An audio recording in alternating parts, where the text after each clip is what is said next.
नमस्कार दोस्तों, मैं पंकज गुप्ता हाजिर हूँ आप लोगों के सामने फिर से एक नए वीडियो के साथ। और दोस्तों, आज हमारी जो क्लास है उसका विषय है गुप्त साम्राज्य। दोस्तों, हम लोगों ने पिछली क्लास में समुद्रगुप्त को पढ़ लिया था। हम लोगों ने पढ़ा था कि किस तरीके से समुद्रगुप्त ने लगभग संपूर्ण उत्तर भारत पर और दक्कन के क्षेत्र पर गुप्त साम्राज्य की सत्ता स्थापित की।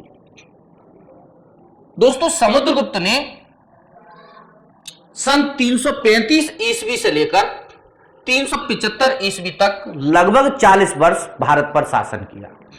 और दोस्तों, इन 40 वर्षों में उसने संपूर्ण उत्तर भारत, जिसमें अफगानिस्तान भी शामिल था, और वहां से लेकर के दक्कन के क्षेत्र तक गुप्त साम्राज्य का विस्तार किया। दोस्तों, समुद्रगुप्त की दो संतानें थीं, जिनमें सबसे बड़ा पुत्र था रामगुप्त और दूसरा था चंद्रगुप्त द्वितीय।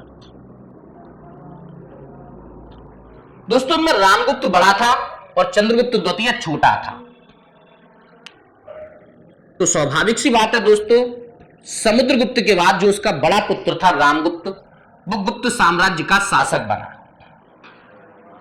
दोस्तों, रामगुप्त को लेकर के इतिहासकारों में विवाद है, लेकिन अब यह प्रमाणित हो चुका है कि रामगुप्त ही समुद्रगुप्त के बाद शासक बना। बच्चों, रामगुप्त ने 375 ईस्वी से लेकर के 380 ईस्वी तक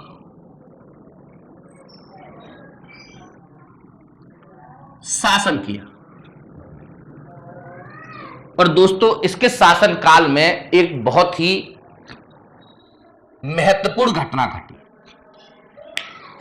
दोस्तों, हुआ क्या था कि ये जो रामगुप्त था, इसका किसी शक शासक के साथ युद्ध हुआ और इस युद्ध में रामगुप्त की हार हुई।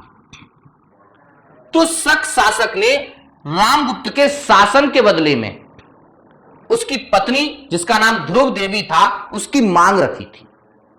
यानी उस शक शासक ने रामगुप्त के सामने एक मांग रखी कि अगर वो अपनी पत्नी ध्रुव देवी को उस शक शासक को सौंप दे तो उसका राज्य उसको वापस दे दिया जाएगा। और दोस्तों, इस शर्त को ये जो रामगुप्त था, ये स्वीकार करने के लिए तैयार भी हो गया था।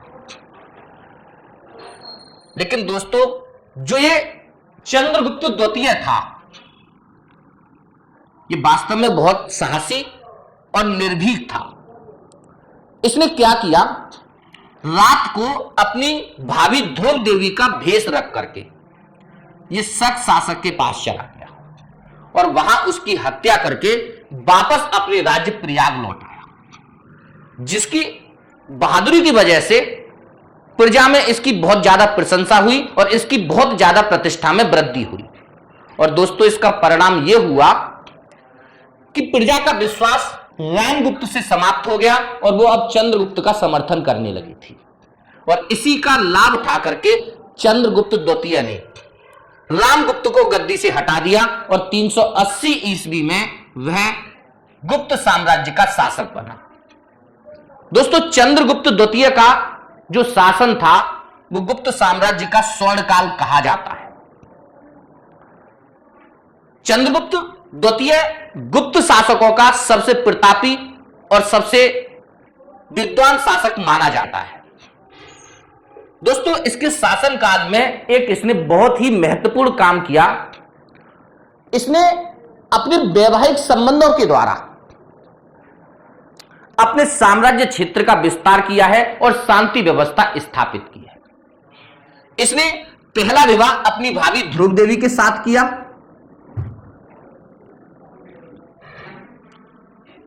और जो दूसरा विवाह था वो नागवंश की राजकुमारी कुबेर नागा के साथ किया।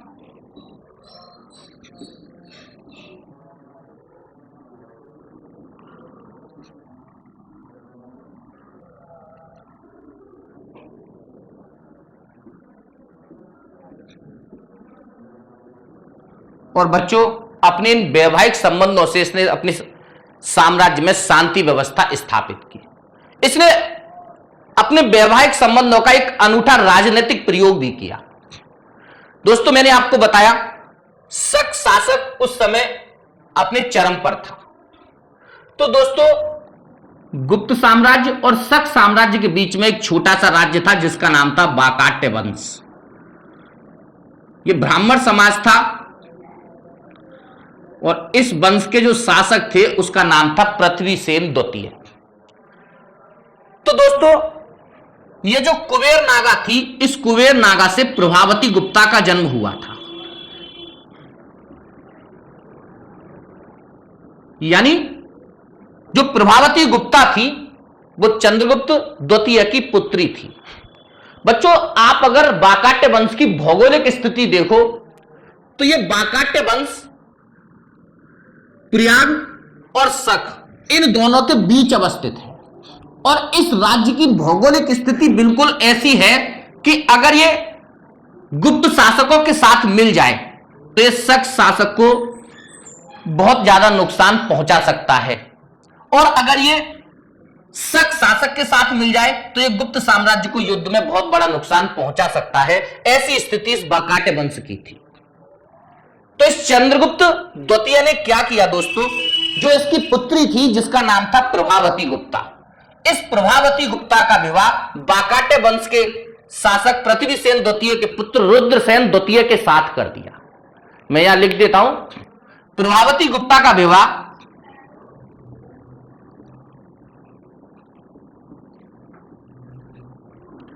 रुद्रसेन द्वितीय के साथ किया, जो वाकाट्य वंश का शासक था। लेकिन दोस्तों, इस विवाह के कुछ समय बाद ही रुद्रसेन द्वितीय की मृत्यु हो गई और हमें एक प्रभावती गुप्ता का भूमिदान अभिलेख प्राप्त हुआ है।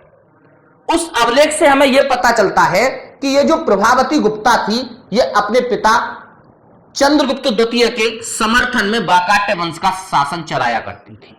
तो इस तरीके से देखा जाए तो इस वाकाट्य वंश पर अप्रत्यक्ष तरीके से गुप्त साम्राज्य का अधिकार हो गया। और दोस्तों, इस वाकाट्य वंश की मदद से चंद्रगुप्त द्वितीय ने इन शकों को बहुत बुरी तरीके से पराजित किया और भारत से इनको बाहर खदेड़ दिया।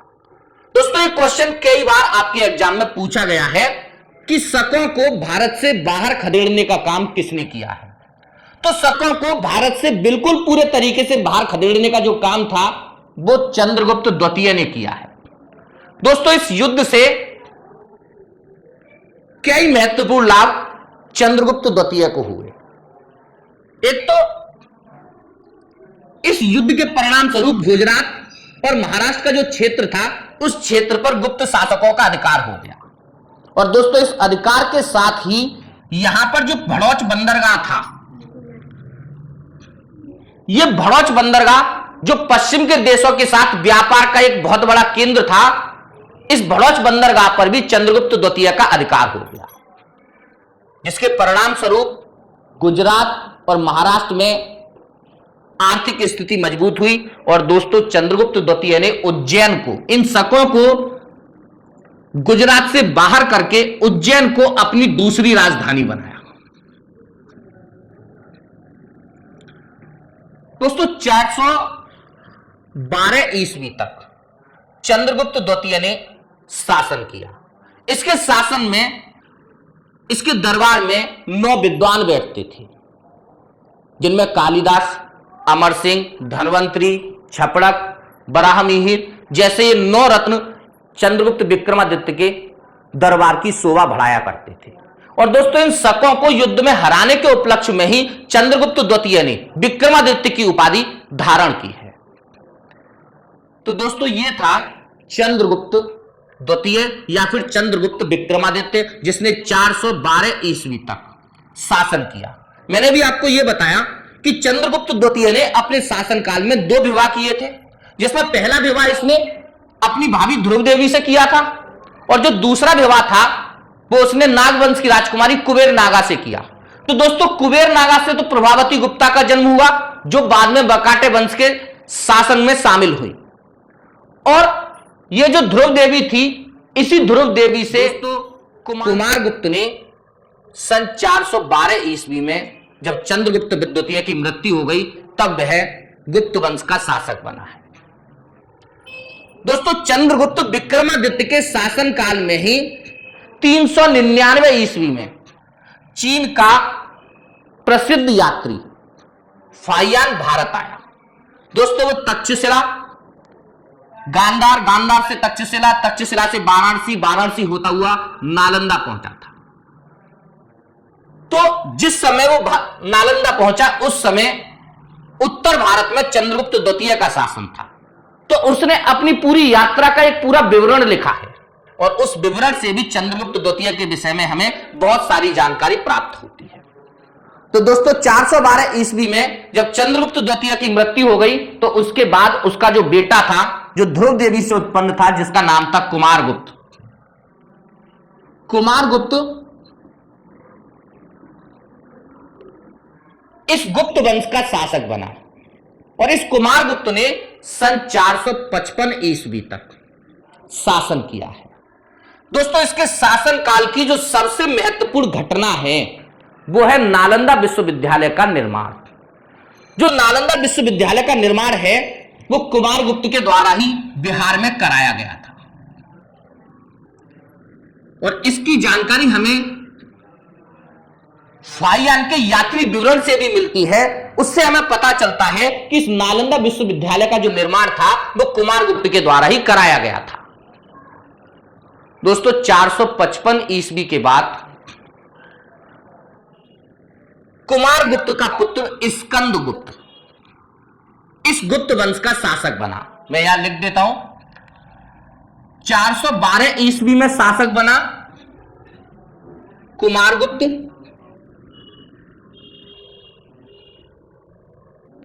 और 455 ईस्वी में कुमारगुप्त के बाद उसका जो पुत्र था जिसका नाम है स्कंदगुप्त, वो गुप्त वंश का शासक बना है। दोस्तों, इनके विषय में जो जानकारी है वो मैं पिछली क्लास में आपको बता चुका हूं कि किस किस अभिलेख से हमें इन कुमारगुप्त और स्कंदगुप्त के विषय में हमें जानकारी प्राप्त होती है। दोस्तों, स्कंदगुप्त के शासन काल की दो बहुत महत्वपूर्ण घटनाएं मानी जाती है। सबसे पहली घटना तो यही है कि स्कंदगुप्त के शासन काल के दौरान ही भारत पर, जो भारत की पश्चिमी सीमा है, उस सीमा पर हूणों का आक्रमण हुआ और दोस्तों, स्कंदगुप्त ने इन हूणों को बहुत बुरी तरीके से पराजित किया, जिसकी जानकारी हमें स्कंदगुप्त के जूनागढ़ अभिलेख से होती है। जब आप जूनागढ़ अभिलेख को पढ़ोगे तो आपको पता चलेगा कि स्कंदगुप्त ने हूणों को बहुत बुरी तरीके से परास्त किया था। दोस्तों, इसके अलावा इसने जो सौराष्ट्र में सुदर्शन झील थी, जिसका निर्माण चंद्रगुप्त मौर्य के द्वारा किया गया था, जिसका पुनः निर्माण रुद्रदामन के द्वारा कराया गया था, वो सौराष्ट्र की सुदर्शन झील स्कंदगुप्त के शासनकाल के दौरान दोबारा टूट गई थी और स्कंदगुप्त ने इस झील का पुनः निर्माण कराया है। इसकी जानकारी भी हमें इसके जूनागढ़ अभिलेख से होती है, जो सुदर्शन झील के किनारे से हम लोगों को प्राप्त हुआ है। दोस्तों, स्कंदगुप्त की मृत्यु के बाद गुप्त शासक, कोई भी गुप्त शासक इतना प्रभावशाली नहीं हुआ जो इन हूणों पर नियंत्रण रख सके। स्कंदगुप्त की मृत्यु के बाद लगातार हूणों के आक्रमण भारत पर बढ़ते गए और ये जो गुप्त शासक थे वो इन हूणों पर नियंत्रण रखने में सफल नहीं हुए। यानी मैं कह सकता हूं कि कोई भी स्कंदगुप्त के बाद इतना प्रतिभाशाली शासक नहीं हुआ गुप्त साम्राज्य में, जो इस गुप्त साम्राज्य को बनाए रख सकता, जिसका परिणाम यह हुआ कि स्कंदगुप्त की मृत्यु के बाद लगातार गुप्त साम्राज्य पतन का शिकार होता गया और लगभग 535 या 550 ईस्वी तक पहुंचते यह गुप्त साम्राज्य पूरे तरीके से समाप्त हो गया। तो दोस्तों, ये कुछ जानकारी थी इन गुप्त शासकों के विषय में जो मैंने आप लोगों को दी है। अगली क्लास में हम लोग पढ़ेंगे कि इन गुप्त शासकों की शासन पद्धति क्या थी, किस तरीके से ये प्रशासन का काम संभालते थे, इनके शासन काल में आर्थिक स्थिति क्या थी, सामाजिक स्थिति क्या थी। तो दोस्तों नेक्स्ट क्लास में हम लोग आर्थिक, सामाजिक और राजनीतिक स्थिति के ऊपर चर्चा करेंगे। तब तक मुझे आज्ञा दीजिए, धन्यवाद। और दोस्तों एक चीज और, जिन लोगों ने अभी तक मेरे चैनल को सब्सक्राइब नहीं किया है वो चैनल को सब्सक्राइब कर लें और बेल आइकन दबा दें, जिससे मेरी क्लास का नोटिफिकेशन आप लोगों तक पहुंचता रहे। तो दोस्तों मुझे आज्ञा दीजिए, धन्यवाद।